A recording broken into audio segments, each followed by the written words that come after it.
Class 10th welcome to Adio Fly with Nancy Gupta. इस lecture में हम पढ़ रहे हैं history chapter the age of industrialisation. पिछले जितने भी लेक्चर्स हमने अभी तक कवर अप किए हैं स्टूडेंट्स, उसमें हमने बात किया कि किस तरीके से इंडियन जो इंडस्ट्रीज हैं उनको ग्रोथ मिला।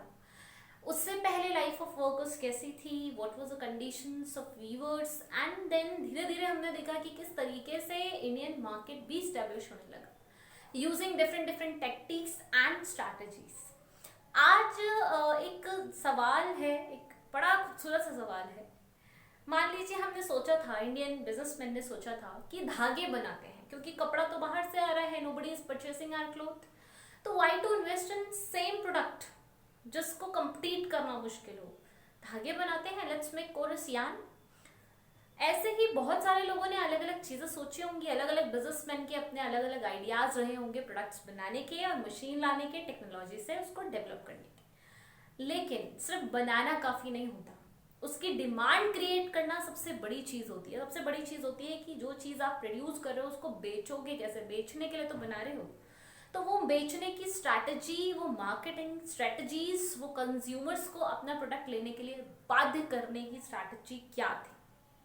कैसे सामान बनाने के बाद इंडियन मैन्युफैक्चरर्स ने और मैनचेस्टर से आए हुए सामान ने लोगों के बीच अपनी पहचान बनाई, अपनी डिमांड बढ़ाई। ये बड़ा ही इंटरेस्टिंग सा सवाल है जिसका जवाब हम आज के लेक्चर में देखेंगे, जिसका एजेंडा है मार्केट फॉर गुड्स। ठीक है भाई, एक ऐसा मार्केट बना लेना जो सिर्फ बेचने के लिए बना। तो let's see, new consumers attracted by advertisements made products desirable and necessary. जो लोग नए जो बिजनेस में उतर रहे थे वो क्या कर रहे थे, नए नए कंज्यूमर्स को अट्रैक्ट कर रहे थे कि भाई ये तो हमारा पुराना ग्राहक है, तो ले गई और लोगों को लेकर आओ। कैसे लेकर आओ, एडवर्टीजमेंट करो भाई। एक छोटा सा मैं आपको एग्जांपल देती हूँ। मान लीजिए कल मैंने आपसे कहा कि आपको 10 पेन है और इसे कल के कल बेचना है, ठीक है, और आपको यही मतलब आप किसी को जानते नहीं हो, एक ऐसी जगह मैंने आपको छोड़ दिया वो 10 पेन बेचने के लिए। अब आप क्या करोगे, how will you sell your pen, those 10 pen, ठीक है। तो अब हर बच्चे का इसमें अलग दिमाग होगा। कोई कहेगा मैं तो घर घर चला जाऊंगा और डोर डोर जा जाके खटखटा के एक एक पेन बेच कर आऊंगा, 10 लोग तो मिल ही जाएंगे। कोई कहेगा कि नहीं मैं तो बड़े बड़े बैनर लगा दूंगा, लो पेन लो, पेन लो, पेन लो, ठीक है, या कुछ भी उनका अपना स्लोगन हो सकता है भाई, ठीक है। कोई कहेगा नहीं मैं डिस्काउंट दूंगा पेन पे, कोई कहेगा नहीं मैं पेन से ये बताऊंगा कि बहुत अच्छी हैंडराइटिंग आती है। लोग के अलग स्ट्रैटेजीज हो सकती है। तो इन सबको हम क्या कहेंगे, मार्केटिंग स्ट्रैटेजी, जिसके थ्रू आप ये बताओ, एडवर्टीजमेंट करो कि मेरे पास पेन है और वो कैसा है ये बताना इज एडवर्टीजमेंट। और एडवर्टीजमेंट उस वक्त अपने प्रोडक्ट को जो आप बेच रहे हैं बहुत डिजायरेबल और बहुत नेसेसरी हो गया था दिखाना कि देखो कितना जरूरी और बढ़िया चीज हम बेच रहे हैं।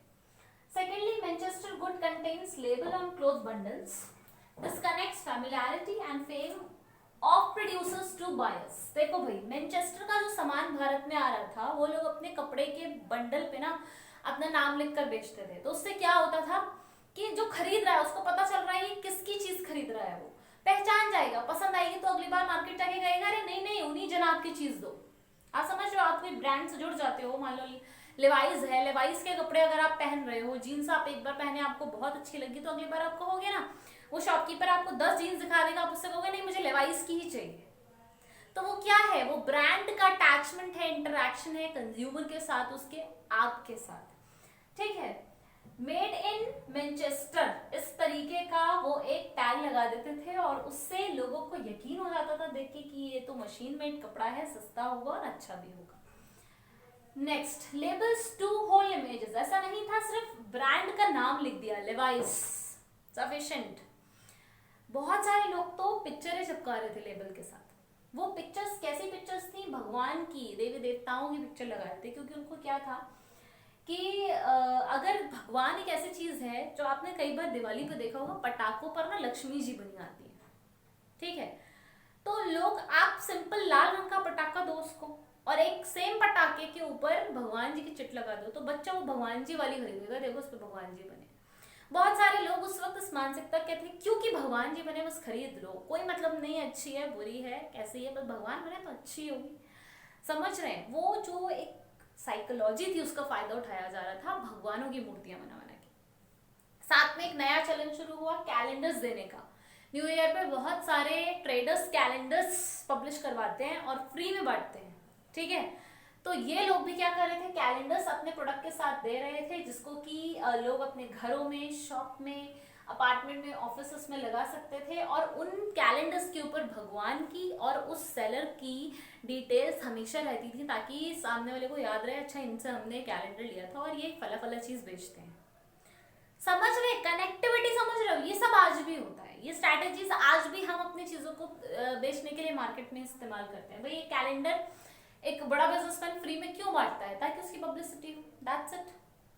Next, image of Nawab and empress with text, if you respect this royal figure, respect this product. इतना ही काफी नहीं था, भगवान की मूर्तियां, पिक्चर्स, देवताओं की, देवियों की पिक्चर्स काफी नहीं थी, जो उस पुराने जमाने के उस एरिया के जो नवाब थे या कोई ऐसा एम्परर था उसकी भी फोटो लगा देते थे और नीचे लिख देते थे, अगर आपने कभी इस राजा की कदर की है तो इस सामान को खरीदो। अब भाई जिसका वो राजा फेवरेट रहा होगा या कभी उस राजा ने उसके ऊपर एहसान किया होगा वो तो खरीदेगा। गेटिंग कि कैसे फंसाया जा रहा था, ये सब मार्केटिंग स्ट्रैटेजीज होती है। अब ये मैनचेस्टर के लोग कर रहे थे, ये सब बाहर के फॉरेनर्स हमारे साथ ये स्ट्रैटेजी प्ले कर रहे थे। इंडियंस क्या कर रहे थे, Indian manufacturer advertised as if you care for nation then buy Indian products. वहीं पे भारतीय लोग कह रहे थे अगर भारतवासी हो तो भारत की चीज खरीदो, बाहर की चीज मत खरीदना। उन्होंने यही स्लोगन बना रखा और उनके इस स्लोगन ने बहुत मदद करी हमें नेशनलिस्टिक मूवमेंट को बढ़ाने में। ये जो स्लोगन था ना, ये भारतीय लोगों के बीच एकता बढ़ा रहा था। अगर ये नहीं कि अगर मुस्लिम हो या पारसी हो या हिंदू हो तो ये खरीदो, या अगर तुम भाई गॉडेस देवी देवताओं की पिक्चर बना दोगे तो कौन खरीदेगा, हिंदू खरीदेगा ना। ये नहीं किया उन्होंने, कहा भारतीय हो तो खरीदो। अब वो कोई भी हो सकता है, बच्चा हो सकता है, बूढ़ा हो सकता है, बुजुर्ग हो सकता है भगवान को माने, हो सकता है कि ना माने। तो इस ये जो इंडियन मैन्युफैक्चर का जो आइडिया था, इस आइडिया ने बहुत हद तक मदद की देशभक्ति की भावना को फैलाने में, जगाने में लोगों के बीच, ठीक है। तो इस तरीके से हमने अपने गुड्स को मार्केट में बेचा और अपना स्ट्रॉन्ग मार्केट क्रिएट किया। बच्चों इस चैप्टर में, जैसे कि कल मैं बच्चों से कह भी रही थी, हम थोड़ा सा हट के बात करेंगे अब एनसीईआरटी से। पूरे चैप्टर में क्या हुआ बताइए, आपने क्या क्या देखा, क्या क्या सुना। मुझे जितना याद है, मैंने आपको पहले बताया कि किस तरीके से हम पर वॉर का असर हुआ, किस तरीके से हमारे यहाँ ट्रीटमेंट किया गया। मशीनों को पहले क्यों हमने एक्सेप्ट नहीं किया, फिर हमने क्यों एक्सेप्ट किया, मशीनों के क्या नुकसान थे, वर्कर के क्या फायदे थे, ये सारी चीजें हमने एक एक करके देखी। पूरा चैप्टर क्या रिवॉल्व कर रहा है इस बात के पीछे कि द एज ऑफ इंडस्ट्रियलाइजेशन है एक्चुअल में इस चैप्टर में। हाँ है। आपने बार बार फैक्ट्रीज का आना देखा, आपने बार बार अर्बनाइजेशन देखा, इंडस्ट्रियलाइजेशन देखा, आपने बार बार एक नया सेटअप देखा और लोगों को काम मिलता देखा इस चैप्टर में। इसके अलावा कोई फालतू चीज आपने इस चैप्टर में नहीं देखी है। इस चैप्टर में हमने हमेशा काम करने वाले के लिए पढ़ा है और जहां काम कर रहे हैं उस जगह और उस काम के बारे में पढ़ा है। कुछ भी आउट ऑफ द चैप्टर नहीं पढ़ा है, आउट ऑफ द लॉ नहीं पढ़ा है जाके हमने, ठीक है। कई बच्चे मुझसे ऐसा सवाल करते थे जब मैं लास्ट बैच में पढ़ा रही थी, मैम ये टाइटल ना बिल्कुल इस चैप्टर के साथ नहीं जा रहा है। कई बार ऐसा हो जाया करता था, बच्चों को लगा करता था अरे कहाँ आ गए पढ़ते पढ़ते, ठीक है। तो ऐसा नहीं है, इस चैप्टर में ऐसा बिल्कुल नहीं है। मैं आपको जवाब आपको भी दे देती हूँ।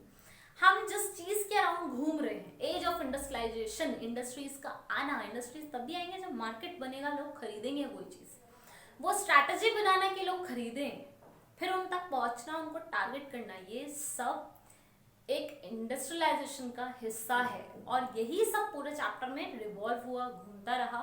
तो बिल्कुल जस्टिफाई कर रहा है चैप्टर का कंटेंट इस चैप्टर को कि हम पढ़ रहे थे द एज ऑफ इंडस्ट्रियलाइजेशन, ठीक है, जिसमें टेक्नोलॉजी का बहुत बड़ा रोल रहा। लोग ने टेक्नोलॉजी को एक्सेप्ट भी किया, अडॉप्ट भी किया, कहीं कहीं जहां उन्हें लगा नुकसान है नहीं भी अडॉप्ट किया, ठीक है भाई। तो ये हमारे पूरे चैप्टर में यही सब था और आज ये चैप्टर अपने फिनिश लाइन पर आ चुका है। We have finished the whole chapter of age of industrialisation. वैसे तो सारे हिस्ट्री के चैप्टर्स में मैं एक समरी स्टोरी जरूर देती हूँ।